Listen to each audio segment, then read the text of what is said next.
മനമുരുകി കരയുന്നോരേ കരുണാമയനീശോനാഥൻ സുഖമാക്കിയ കഥകൾ കേൾക്കാൻ ആശിപ്പോരേ കാതോർത്തിട്.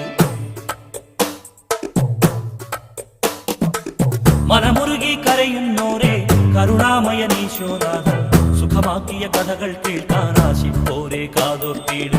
അന്ധന്മാർ കാണുന്നു, ബധിരന്മാർ കേൾക്കുന്നു, അധരങ്ങൾ വിടരുന്നു സ്തുതികളുമായി. ദുഷ്ടാത്മാവ് ഒഴിയുന്നു, തളർവാദം മാറുന്നു, ആത്മാവിൽ ചൈതന്യം ഒഴുകുമ്പോൾ. മനമുരുകി കരയുന്നോരേ കരുണാമയനീശോനാഥൻ സുഖമാക്കിയ കഥകൾ കേൾക്കാൻ ആശിപ്പോരേ കാതോർത്തിട്.